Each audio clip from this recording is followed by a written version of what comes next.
Welcome to Rico 12. My name is Lisa S. and I have the disease of alcoholism. So we'll begin, guys, with a moment's silence for the suffering inside and outside of these Zoom rooms, followed by the wee version of the set-aside prayer.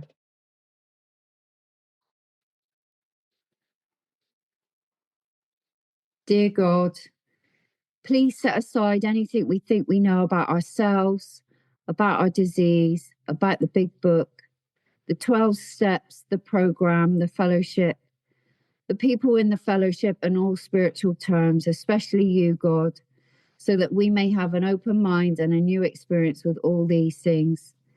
Please help us to see the truth. We surrender this next hour to you, your will, not ours, be done. So I'm very blessed to be the host of this meeting and podcast that is the Afro-Euro time zones. I hope that you'll join us and draw strength and hope from these podcasts that we will host Fridays. It's at 12 p.m. UK time, 1 p.m. European and South African time, and 7 a.m. in Eastern America. So Rico 12 is an organization with the mission of learning and sharing the similarities of addiction of all kinds and gaining and sharing tools and hope from others who are walking a similar path. We come together from all places, faiths and backgrounds to gain tools and hope from others. Speakers from our past meetings have represented many fellowships, addictions and afflictions, and we look forward to continuing to add to the diversity of speakers and backgrounds, and I hope you'll reach out if you think your experience, strength and hope will benefit this special community. Today's speaker is Paul, who will be representing and speaking on his topic of acceptance for around 30 minutes, and we'll get him to do his share, followed by Q&A, questions, and Paul can answer us afterwards. If you have any questions, please post it in the chat during the live meeting. The Rico 12 family of recovery resources continues to grow and has more and more resources for the addict and the loved ones of those addicted. We have all the recorded shares on Rico 12 website. There's other super exciting projects, one of which is the Big Book Roundtable discussion, where we have a few members, Nikki M, David G and Justin B, who go through the first 164 pages of the Big Book of Alcoholics Anonymous. Brilliant resource. There's also Noodle It Out with Nikki and Justin. That's also all on the Rico 12 website. Great resources, which I'll post all in the chat during the live meeting. So Tradition 7, Rico 12 is a self-supporting service, and we appreciate your help in keeping us working our Step 12 in this manner. We gratefully accept one-time contributions through PayPal, Venmo and Wise. Also will be popped in the links in the chat. Also a monthly subscription program called Rico 12 Spearheads. If you do consider donating on the Rico 12 website, it's www.rico12.com/support, or you can click on the link in the chat of the live meeting. We look forward each meeting to growing deeper in effectiveness and understanding as we learn from and with our special speakers. And today I'm very blessed to have Paul with us. Really looking forward to this today, Paul, speaking on acceptance. Over to you, Paul.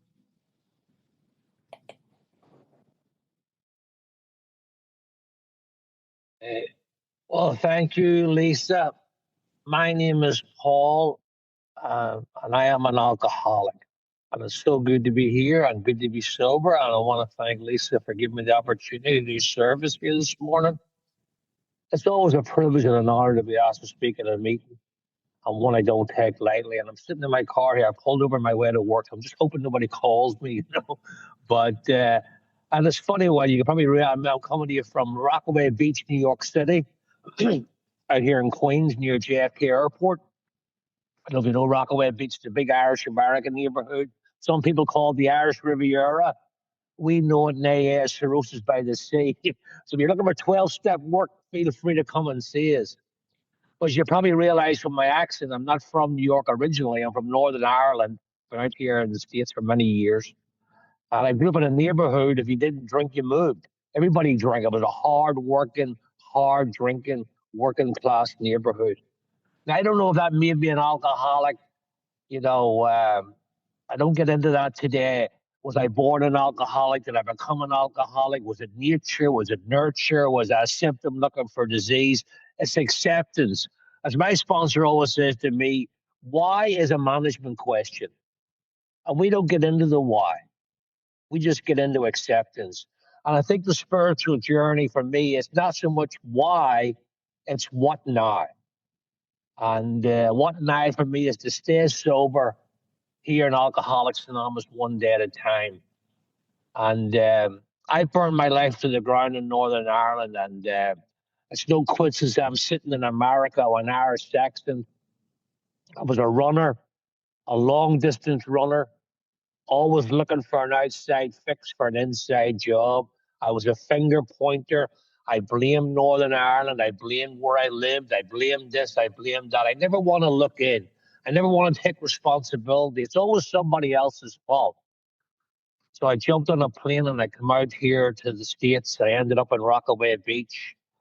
And like Bill Wilson says in his story, it was like going down a ski jump. I probably did in 5 years, you know, because there was nobody around me here. There was no family. There was nobody saying, hey, Paul, it's 6 o'clock in the morning. What do you do with a bottle of vodka in your hand? And I could drink the way that I wanted to drink, which was like an animal. I became a bartender. I used to work in a bar. It's ironic where I'm sitting here. The bar I worked in is not probably a mile from where I'm sitting here now. And I worked in this bar. I used to work from 6 at night to 4 in the morning. And I worked in a bar where I could literally go behind the bar at 6 o'clock at night and pour myself a drink and put it in the speed rack. And at the end of my drinking, I couldn't even get to that job.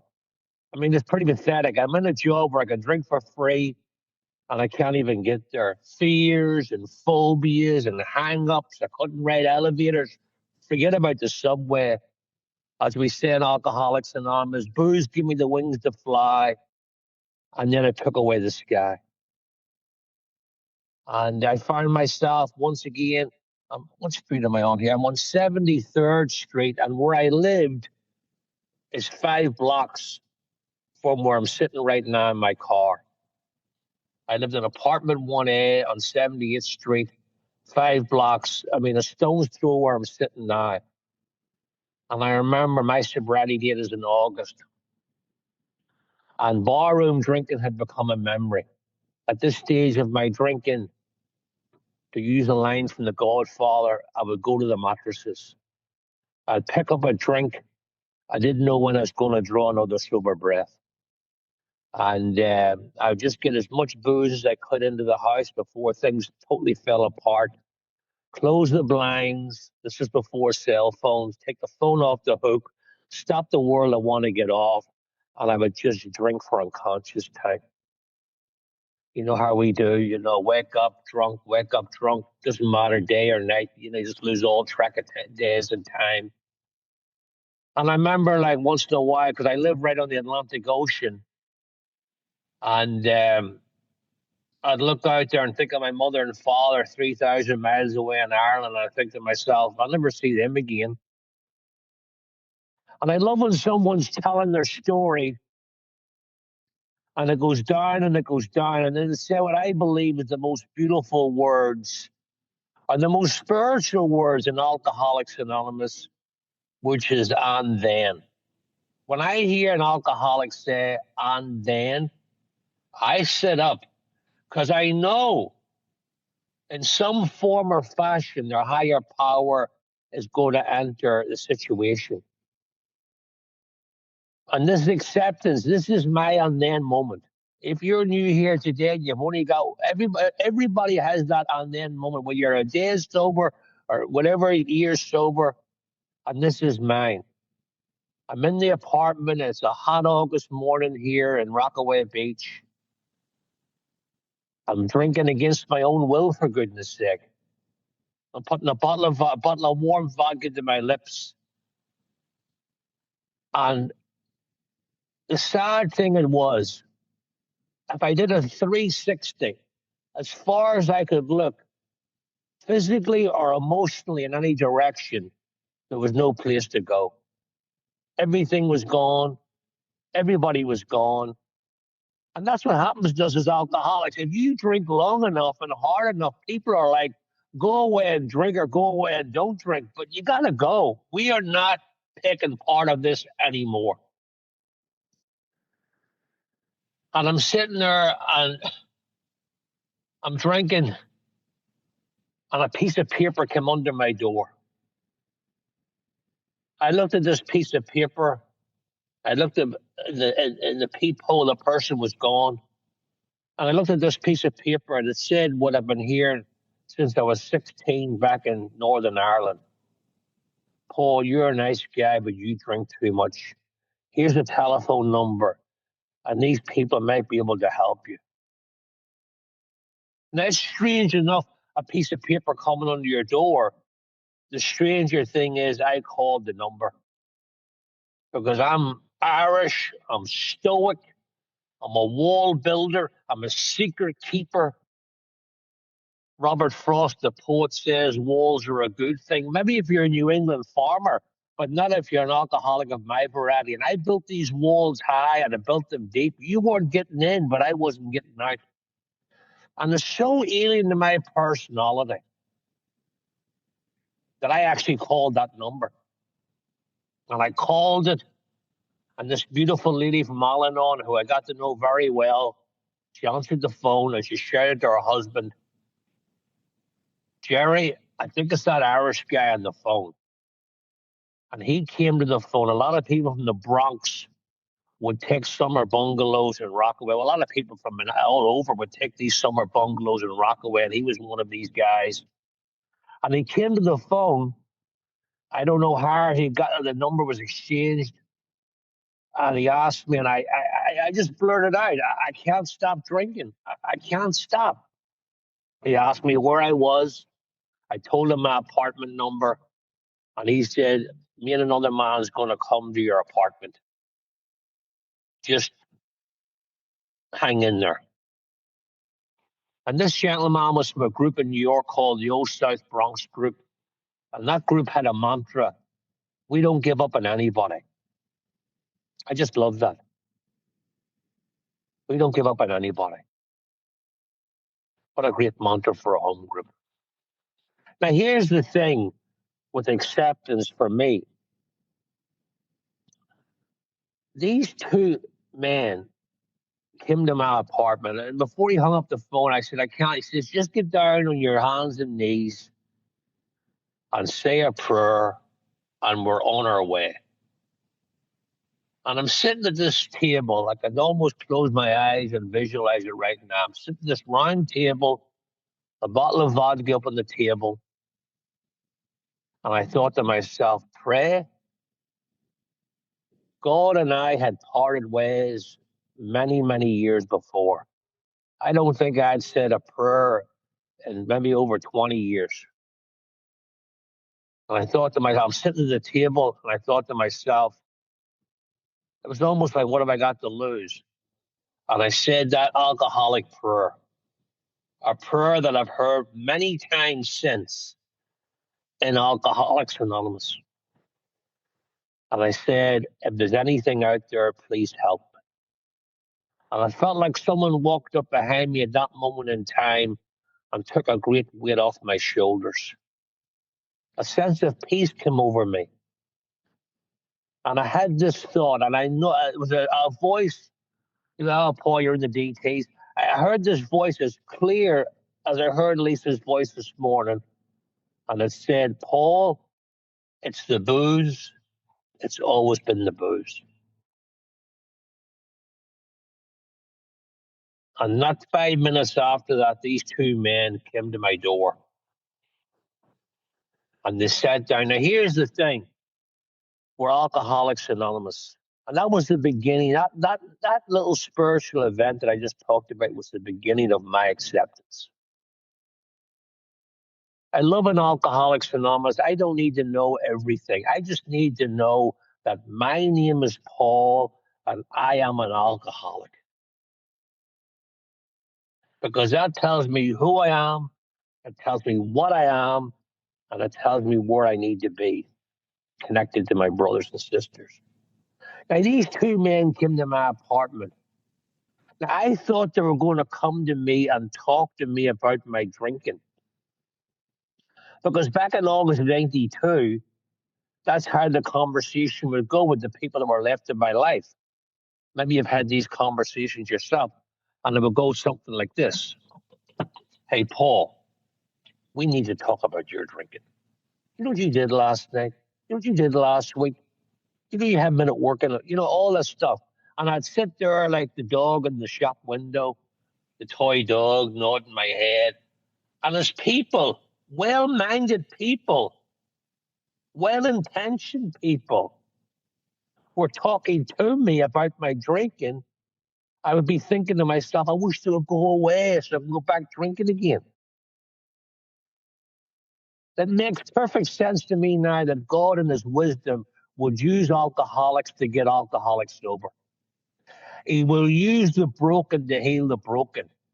He's probably sitting scratching his head saying, these alcoholics, they won't listen to their friends, they won't listen to their families, they won't listen to their employers, they won't even listen to law enforcement.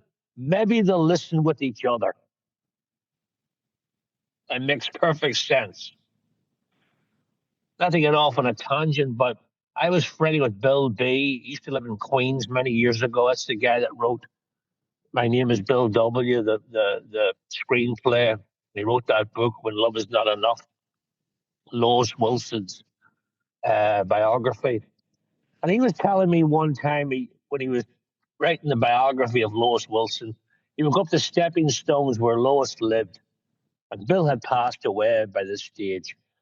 And it shows you how many years ago he said, I'd go up with the old tape recorder, I'd put in a cassette, I'd ask Lois some questions, and she would just talk, extemporaneously about AA and early AA and Bill and Bob, and he would be taking notes. And he says she was just talking, and she says, I tried everything with Bill. I tried everything to get that man sober. I couldn't get him sober. It was like when love is not enough. And he said that they looked across each other at the little picnic table they were sitting at. And he said, I leaned over and stopped the tape recorder. And I said, that has to be the title of the book. Because that's so true. If love could have got me sober, I'd have been sober a long time before AA. Good people with love in their hearts tried to get me sober in one ear and out the other ear. But here's the difference. These two men came to my apartment. They didn't have letters after their name. Not that there's anything wrong with that. They were just two regular guys. One guy was a subway conductor. The other guy was a commercial removals guy in Manhattan. Jerry C. and Johnny K. And they came to my apartment. Now, I thought, like I said previously, they were going to come to my apartment and talk to me about my drinking. But here's the difference. They came to my apartment, at this little studio apartment, and they call it in England a bed sit. I didn't go to Skid Row, but I brought Skid Row to me. You know how we live, or how I live. Bottles all over the place, house, apartment in disarray. And I'm sitting there. I didn't realize till later on that classic scene of the man in the bed. I'm sitting on the edge of the bed, trying to push the bottles under the bed, the empties. And these two men come in and they sat down. And here's the difference. They didn't talk about my drinking. They started to talk about their drinking. First time in my life I'd ever met anybody that did that. And they told story after story of their drinking. And then the magic happened. With her, I shouldn't say magic, because magic makes, as a friend of mine says, magic makes it seem like it's a trick, and sobriety is no trick. The mystical happened. These two men that I'd never met before spoke to. See, I hope this morning, this recording, I don't talk to an alcoholic. I hope I don't talk at an alcoholic. I hope I never get up in the spiritual hilltop and talk down to an alcoholic. What is AA? It's one alcoholic talking with another alcoholic, to remove feelings of differentness and separateness and uniqueness. I am you and you are me. I was very friendly with Liz B. I miss Liz. She was the first African American woman to get sober in AA. She got sober in 1952. And Liz would always share when she was sharing, without you, there's no me. That is so true. It makes perfect sense to me now that God would put us together. He would connect us together. And here's the thing, these two men that I had barely met, within 20 minutes, I told these two men something I hadn't even told myself. I coughed up the big furball and I said to these two men, and this was a form of acceptance for me. I said to these two men, I cannot stop drinking. I don't know what's wrong with me. They put me in a hospital recently. I was in a seizure so bad that they put me in a restraining sheet. I signed myself out of the hospital. I was drinking the first day I got out of the hospital. What's wrong with me? What is Bill saying? A lunacy commission should be appointed. Even in my tortured self, I knew this isn't right. This is the way I'm living. There's something not right here. I read a letter one time that Dr. Bob said he felt miserable as a person. No, he felt weak as a person because he feels so miserably at something he wanted to do so well, which was not drink. I get that. I thought, I would think if I would burn my life to the ground, I'd be sitting there trying to put the pieces together and think, why am I doing this? And I would think it was lack of morals or lack of willpower. If I had more willpower, I could go to the bar and have 4 or 5 drinks like this guy, this woman, and go home again. And then my ace in the hole was punishment from above. He's had in from me from day one. I got the Alcoholics Anonymous and I found out none of those things. I drink alcoholically because for a long time, alcohol was a suitable treatment for alcoholism. It filled in the holes. It took off the rough edges. It worked till it stopped working. And then it boomeranged on me. As Bill Wilson says, and almost cut me to ribbons.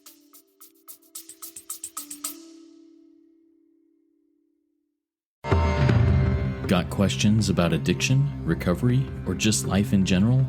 Let's noodle it out together.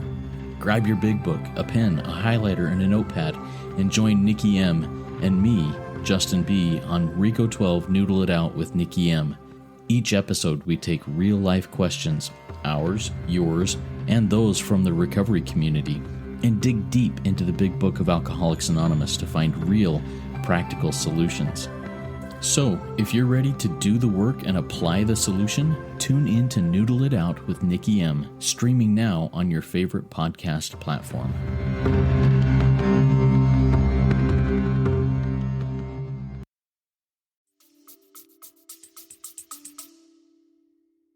And so I told these two, man, I said, I can't stop. And Jerry put his arm around me. I could think about it now. And he said the most beautiful words an alcoholic could hear when he suffered. He said to me, help is on the way. Little did I know that August 20th of 1992, that day would be my sobriety date. Or the following day.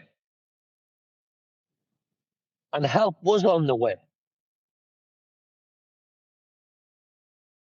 About 36 hours, maybe less, they got me into a car, brought into my first meeting of Alcoholics Anonymous. It makes perfect sense that I said that God would use alcoholics to get out. I mean, Bill D says in his story, he was afraid to leave the house. I get that. My life had gotten smaller and smaller and smaller because alcohol had become the common denominator in my life. Every decision I made was divided through a drink. I was afraid to go anywhere. Well, what if I go there and there's no drink? So everything was through the paradigm of drinking. Well, I'll go there because I know if I get there, there's drink there, and there's enough drink there to get me back here. And that's the way I was living. It's insanity. And I would live smaller and smaller and smaller. I went to Ireland one time. I'm lucky I didn't get in trouble. I drank the 2 bottles of duty free before the plane even got to Dublin. Because if that drinks car is at row 13 or 12 and I'm in row 50, that's too long.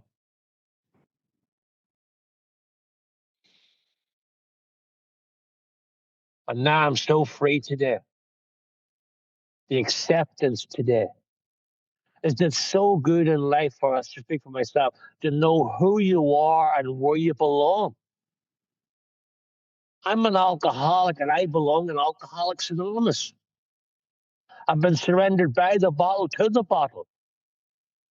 And when I reached that point, I can only speak for myself, when I reached that point, because so much of my bandwidth had been used up regarding alcohol, getting it, is there enough? It was a whole raison d'etre for my life. When I finally got free of that, when that handcuffs of alcohol were taken off, it just freed up so much of the spiritual hard drive for the wonderful things that life has to offer. You talk about like the doors bursting open and getting free to go anywhere, to go here, to go there. I love when the freedom of being sober. Somebody says, Paul, yeah, I'll be there. My mother would call usually around November every year from Ireland. Paul, can you come home for Christmas this year? Mom, just like the song says, I'll be home for Christmas. You can count on me. Christmas would come, Christmas would go, no show. Why? Because if you put a drink between me and you, you're coming in second place. That's just the way it is. I don't want it to be that way, but that's life with this active alcoholic. It's not that way today, one day at a time. I love the freedom. I mean, if you're new here today, there's a lot of paradoxes in AA. You give it away to keep it, you surrender to win. One of the biggest ones for me is alcohol demanded that I give up everything for one thing. And AA says, Paul, just give up one thing and you'll get everything. I just freed up. So I said, it's so good to know I'm an alcoholic and I belong in Alcoholics Anonymous. You're my people. A day at a time, this is where I belong. And those 2 men brought in my first meeting. And I'm here, like I just spoke about, the acts of kindness. I mean, we talk about the different steps. That step, the other step. I think the hardest step in Alcoholics Anonymous is the doorstep. And when I got to my first meeting, so it was like my dear friend says that great line from the prodigal son. From a long way off, the father saw his son and ran to greet him. That was my experience in Alcoholics Anonymous. From a long way off, you saw me coming and you reached out and helped me over the doorstep into Alcoholics Anonymous. And it was the random acts of kindness that allowed me to accept that I'm an alcoholic and I belong in Alcoholics Anonymous. Now, don't get me wrong, the steps are important, the traditions are important, but in those early days, when you're in single digits or very low double digits, it was the random acts of kindness. When you're in the vestibule of AA, you're not all the way in and you can very easily go out. It was the acts of kindness that allowed me to come all the way in, sit all the way down, and realize I'm an alcoholic and I belong in Alcoholics Anonymous. You are my people. A guy came up to me. I went to that same meeting a week later, and this guy came up to me, and he says, your name is Paul, right? The Irish guy? I says, yes. He said, you were here last Saturday at your first meeting. I said, that's right. He says, you've got 7 days. That's great. I almost broke down and wept. This guy remembered my name. You remember that at 7 days, I felt wanted and welcomed. So if you're new here today, stick and stay. We need you. We need the new people. There's a body of water in the Middle East and it's called the Dead Sea. And it's called the Dead Sea for a reason. It doesn't get any fresh water. The new people are the fresh water of Alcoholics Anonymous. Without you, the waters become stagnant and nothing grows in stagnant water. And sometimes if I'm guilty of anything in AA, I get inured to the miracle of my own life. But I see someone walking in that door on the worst night of their life, whether it's virtual or bricks and mortar, and then you see them a while later. That says that's something you shouldn't miss. I've seen people come into AA looking more dead than alive. And you see them a year later getting an anniversary cake. Now, their DNA, if I took it the first night they arrived and I took it on their 1 year birthday, it's the same DNA, but they're different people. This fellowship and this program, I looked at the steps, I thought they were informative. They're not, they're transformative. I'm a different person today. Not because of me, but because of Alcoholics Anonymous. And I'm going to, with acceptance, like, another misconception, I'll end on this. I thought, I'd come into AA and work the program and eat my AA vegetables and be a good boy in AA and everything would be wonderful. That's not true. Alcoholics Anonymous didn't give me immunity from life. It gave me the ability to do what I could never do, which was life on life's terms. As I said, it's no question I'm sitting with Irish accent. I'm a runaway. I'm a spiritual runaway. I used to think courage was rolling about a barroom floor, the guy you had a problem with. That should take you to go crazy for a couple of minutes. Real courage is showing up for life on life's terms. As a friend of mine says in AA, courage is fear that has said its prayers. And that's what you allowed me. Before I came to AA, when life would knock on the front door, as it does, I would get a bottle of vodka and go out the back window. Oh, I would dress it up. I'm a free spirit. You can't put a label on me. I was a devout coward. I couldn't do life on life's terms. Now, because of Alcoholics Anonymous, when things are not going well, which they might in sobriety, and life knocks on the front door, I can open the door with my triangle. I've got unity in my life today. I've got service in my life, and I've got recovery. And no matter what knocks on that front door, I know if I stay in the triangle of Alcoholics Anonymous, I can get through whatever's going on one day at a time. So if you're new here today and you feel the roller coaster's going up and down, just don't get off. Stay on. Ride it out. I went through a time there in December. I couldn't believe it. I was like, what? Got a staph infection and a nowhere in my ankle. Almost lost my lower leg. Had to do this radical emergency surgery. Ended up with 3 blood clots in my neck. I'm like, whoa, whoa, whoa. And when I get into fear, I go to why? And my sponsor, I told you before, why is a management question. Acceptance is not why, it's what now.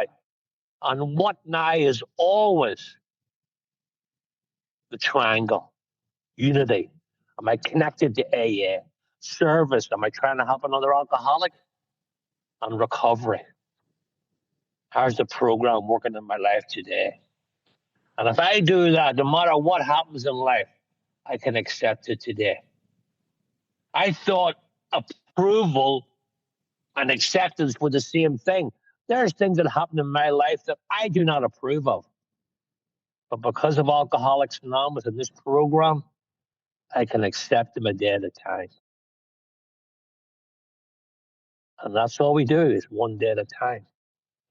So to wrap up, it's so good, the acceptance today, to know that my name is Paul, an alcoholic, and to know deep down in my heart right now, no matter what's going on in my life, there is nothing that a drink is going to make any better.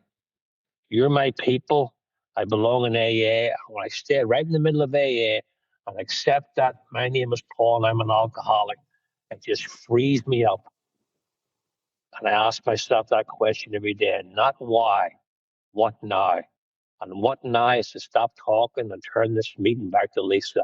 Thank you so much for letting me share. Oh, wow, Paul. I really love listening to you.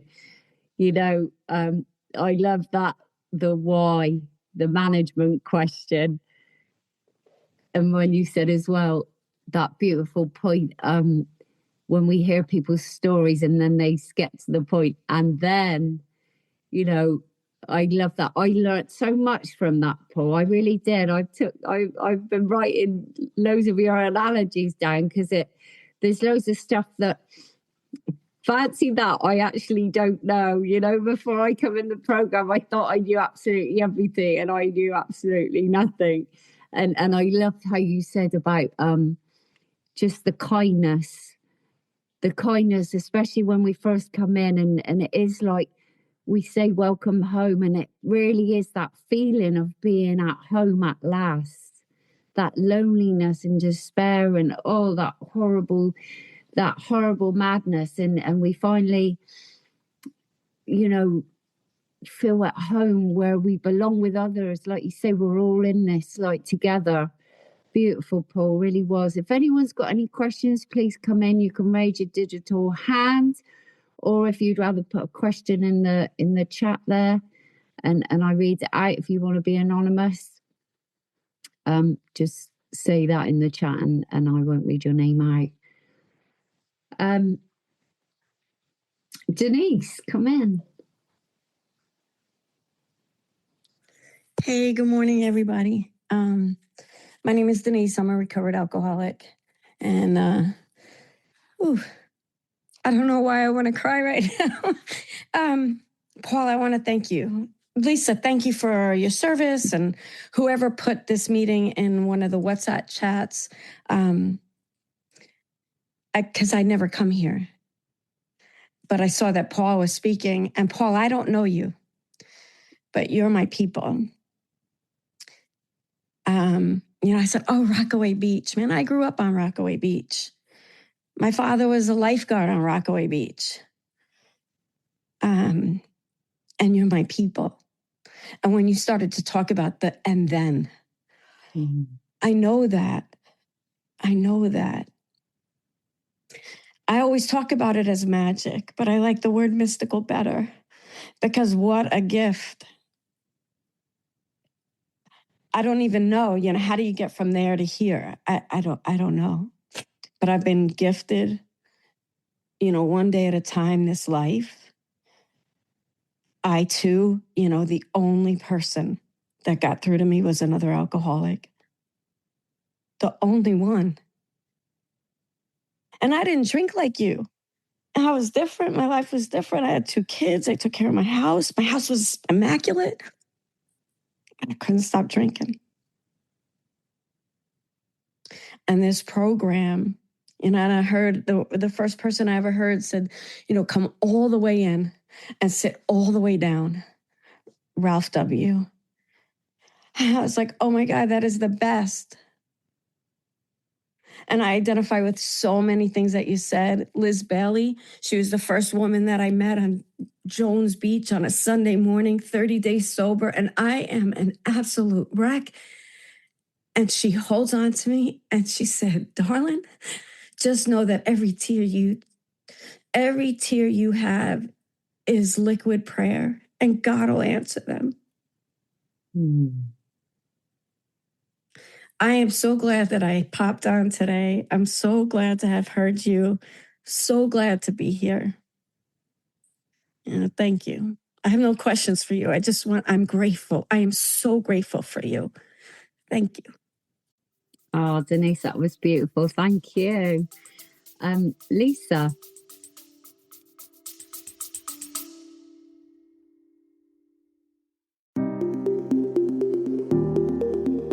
Hey, Spearheads, if you're looking to dive deeper into the big book of Alcoholics Anonymous with people who live the solution, then you won't want to miss Rico 12 Big Book Roundtable. Join David G., Nikki M., and me, the moderator Justin B., 3 recovered addicts from multiple fellowships, as we break down the big book line by line. In each 30-minute episode, we share our experience, strength, and hope in a real, raw, and practical roundtable discussion. So, if you are ready to learn and apply what you learn, tune in to Rico 12 Big Book Roundtable on your favorite podcast platform.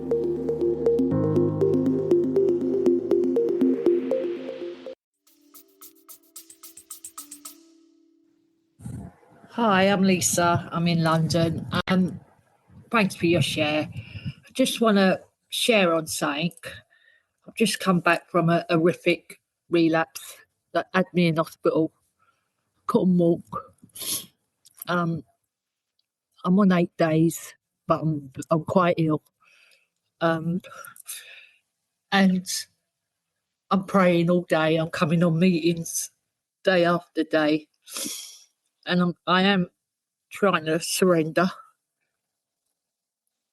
Just struggling a bit.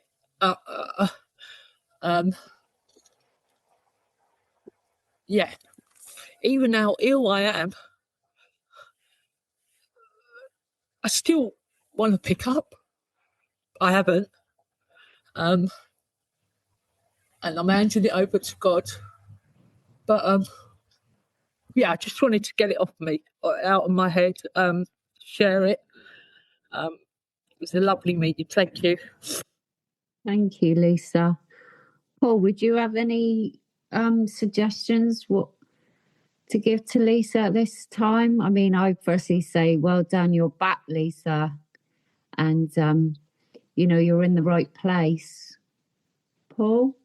Yes, Lisa, thank you so much for sharing that. And you belong with us. You take my disease is a disease of disconnection. My disease does not want me a part of, it wants me apart from. It wants me alone, it wants me isolated, it wants me afraid. It doesn't want me talking to you because it wants to talk to me. So what do? I ignore the negative messages from the brain. All of my disease is screaming at me, and you stay right with us, right in the middle of Alcoholics Anonymous, because this is not an intellectual program. It's not even experiential at time. It's organic.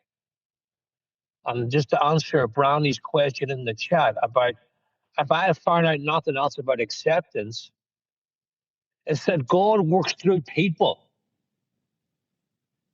I mean, I'm sure people have had this experience. You go to a meeting that you've never been to before, you hear somebody sharing that you've never heard before, and they say exactly what you need to hear. That has happened to me on multiple occasions. And you say to yourself, who can choreograph that divine dance? It's only one person, it's a higher power. And if I have found out nothing in my time about acceptance, is that God works through people. Because you talk about you, and I find out about me. And I didn't want to hear this. My sponsor was saying to me about acceptance, everything right now is exactly the way it's meant to be. I hated that. There's an English mystic, and she said 1,000 years ago, all is well and all will be well. And I got to take the right. I remember I went through a divorce at 20 years sober. You talk about resentment. I mean, it's just another guy involved. I mean, it's just, but thank God I knew enough. But you don't get you in trouble when you've been sober a while. Spiritual pride. Oh, I can't talk about this. I'm 20 years sober. Not this guy. I'm a squeaky wheel, and the squeaky wheel gets the oil. If you're in my life as my sponsor, I'm current with you. I just spoke to my sponsor last night at 9:30. He called me back because of something going on. I refuse to go through stuff alone anymore.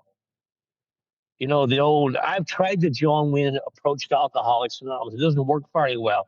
I want to be connected. I want to be current with my sponsor. And when I'm going through difficult times, I remember going through that divorce at 20 years sober.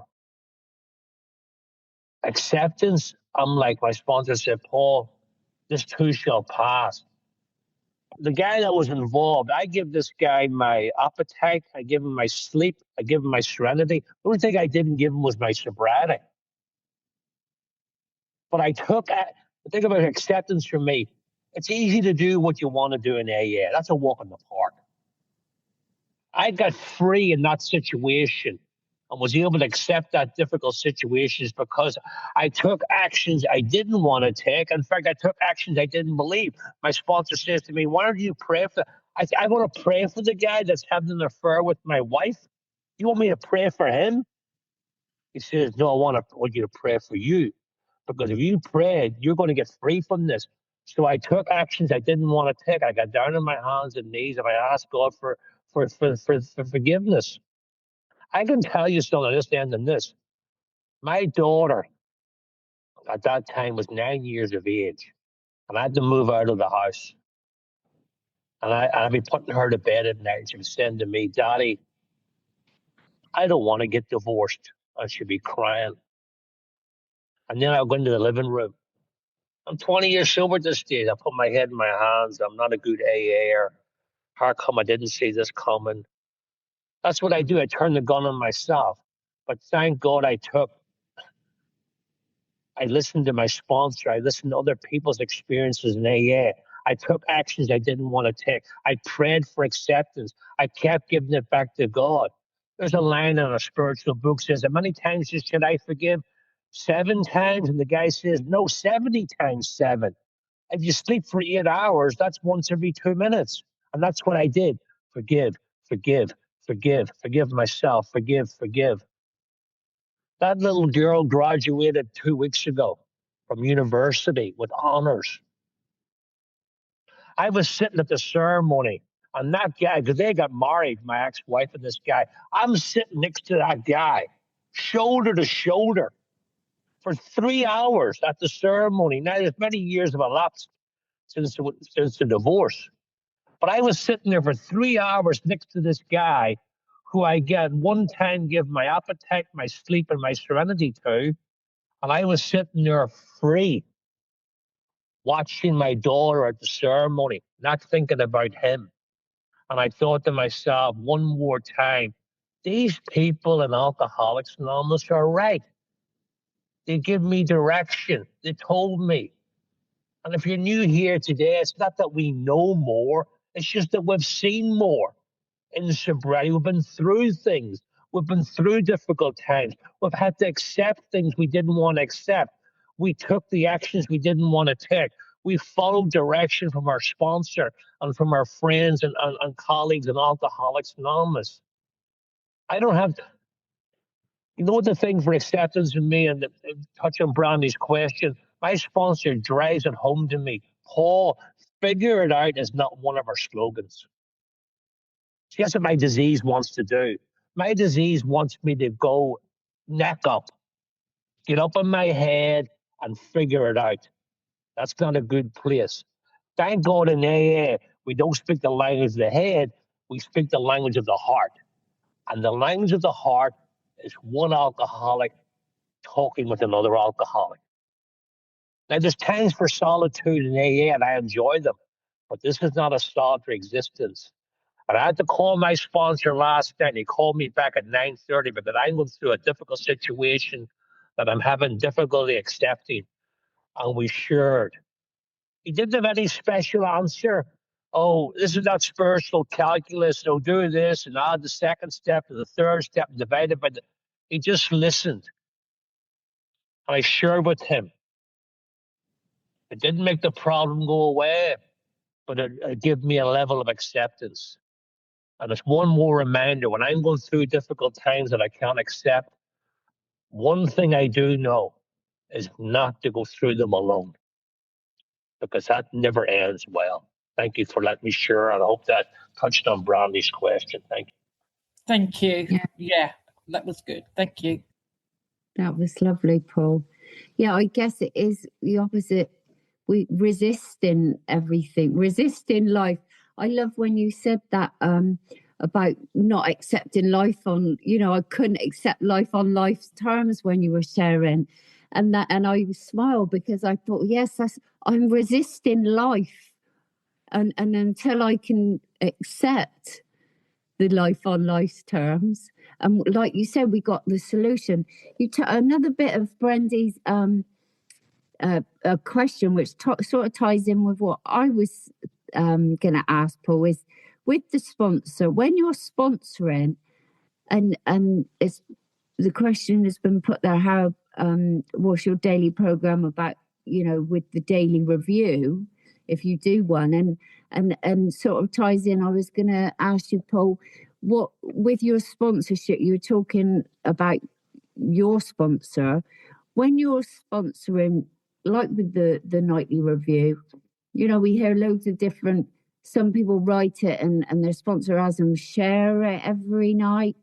Some people don't write it; they just sort of, meditate on it.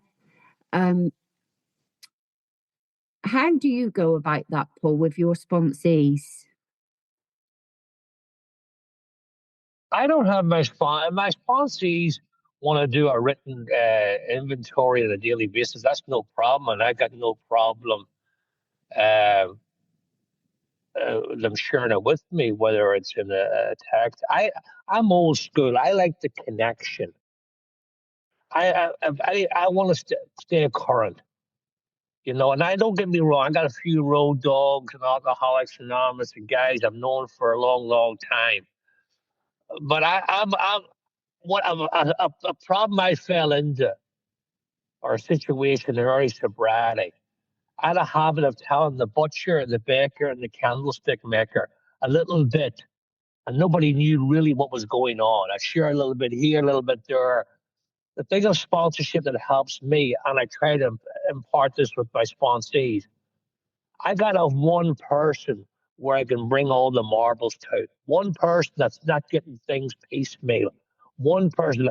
That event that I shared with my sponsor last night, I didn't have to do, well, let me bring you up to speed and this. He knows. I just had to go, this is how this thing happened today. Because he knows what's going on. It's not new to him. Could I stay current with him? So all I ask my sponsees is to stay current with me. I'm old school. I like the phone call. I like if I can meet them in person.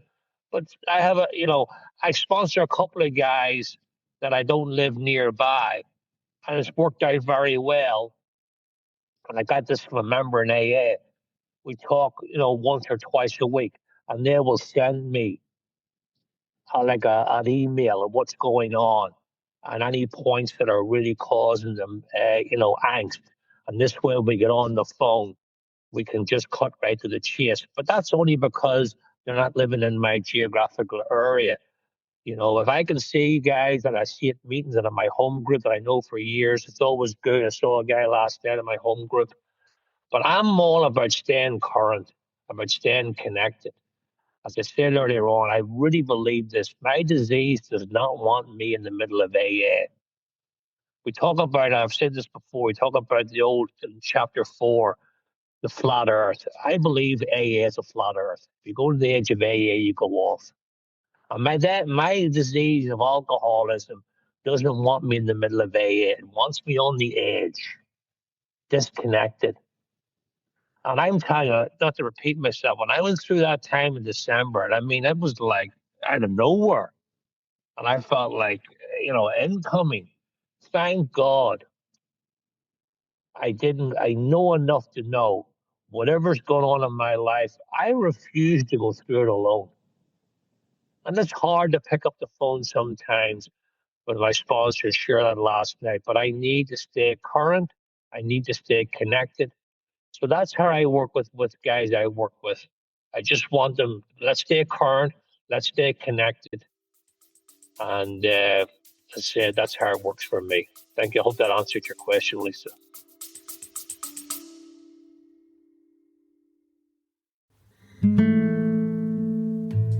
Hey, Rico 12 Spearheads. If our recovery resources have helped you, please consider a donation. Your financial support, as well as your word-of-mouth support, keeps Rico 12 running and reaching the man who is still sick. Donate today at rico12.com/support or check the show notes for PayPal and Venmo links. Every contribution helps carry the message. Thanks for being a Rico 12 spearhead.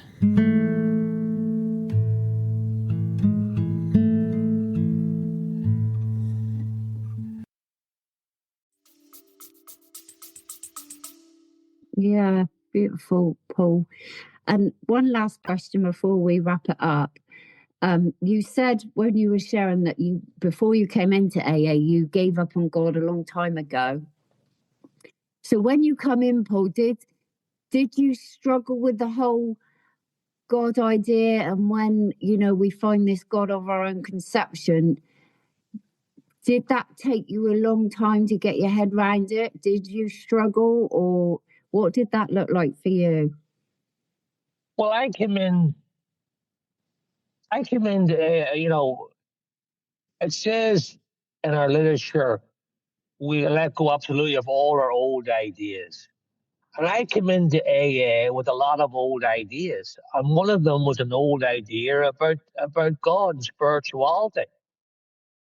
And I was a punishing God, a God that had it in for me. And it wasn't that anything against God. But God, when I came into Alcoholics Anonymous, God was like Antarctica.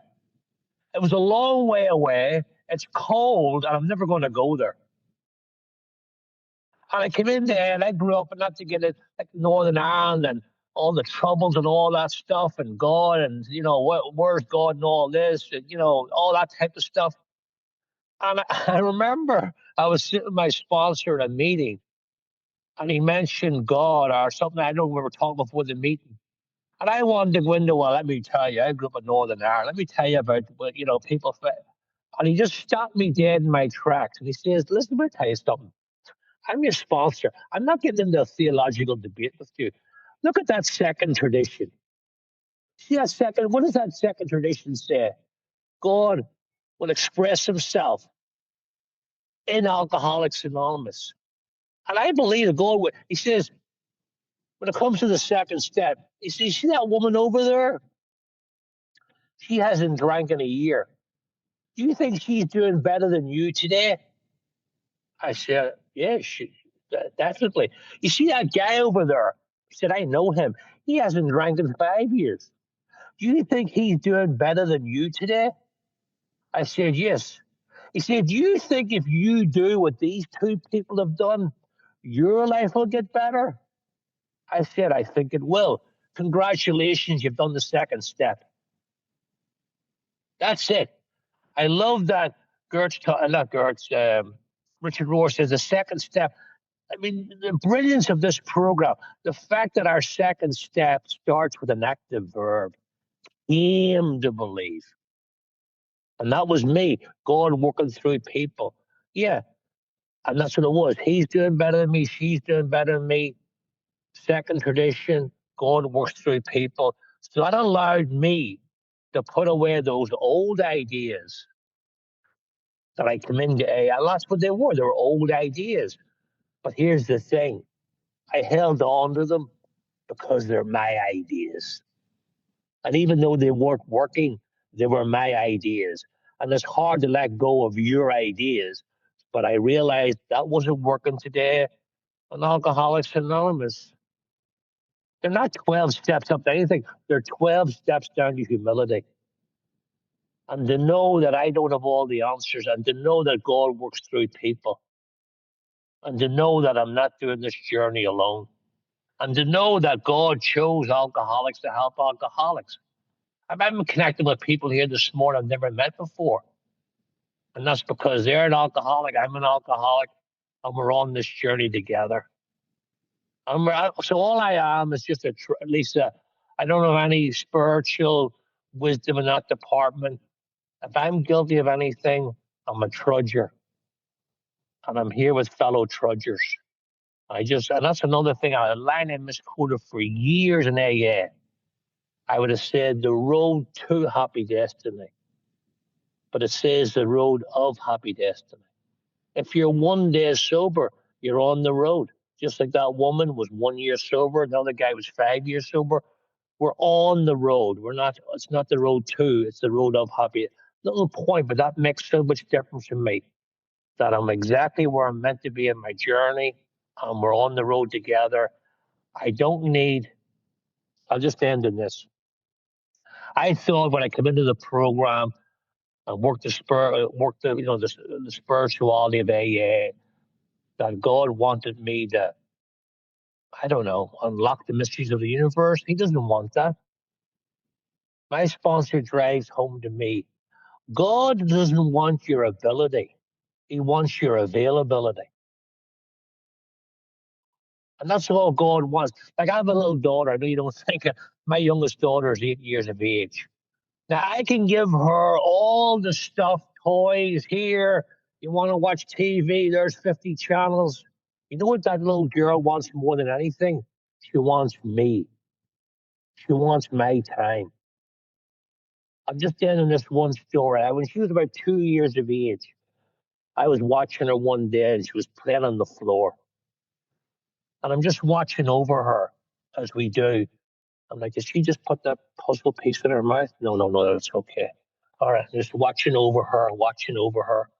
And then she unsolicited, unprompted, she gets up off the floor, comes up, climbs onto my lap, and just put her head on my shoulder for about 30 seconds or 40. Didn't say a word. Just like a little check-in. And got back down on the floor and goes off playing again. I thought to myself, surely that must be the God relationship. If I, in my human broken way, will watch over that little girl, okay, make sure she's okay. Surely my higher power is watching over me like that. And what does he want me to do? Just like my little girl did. He wants me to do a check-in. Just check in and then go off and do my thing and he'll watch over me. And I thought to myself, if I, in my human way, can watch over my little girl, how much more can as our book says, our Heavenly Father look after me? So I believe that. I used to believe in an impersonal God. This is just my own journey here in AA. But today, I believe in the God of my understanding in Alcoholics Anonymous. It's a God that knows my first name and my last name, and it's got my picture on his refrigerator and wants the best for me. And that can only happen if I'm in the middle of Alcoholics Anonymous. So thank you for letting me share. Oh, I love that. Oh, I've really loved this meeting, Paul, listening to you, and I have learned so much, and I love your different little analogies. It's gonna stay with me. This is the beauty of this, Paul. We learn so much from, like you say, God really does talk through other people, without a doubt, and often as well can show me when people are you know, I seek God as well when people are being challenging, you know, in situations. He's still working through them people for me to look at myself. So thank you so much. And again, please consider joining our WhatsApp community by sending an email to rico12pod@gmail.com. Also, all the links in the chat there. If you'd like to be a future speaker on Rico 12 Afro-Euro, please send an email again to rico12pod@gmail.com. Great meeting for the addicts and the loved ones, Paul. I've really enjoyed it. And if you'd like to lead us out on a prayer of your choice. Well, thank you, Lisa, and thank you for all your service. And if we could close the meeting with a wee version of the Serenity Prayer.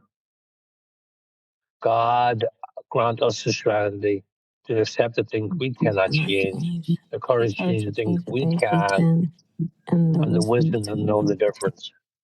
Thy will not mine be done. Thank you. Thank you, Paul. There is one who has all power. That one is God. May you find God now.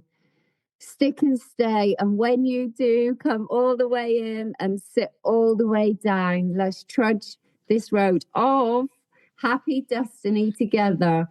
Work it, you are worth it.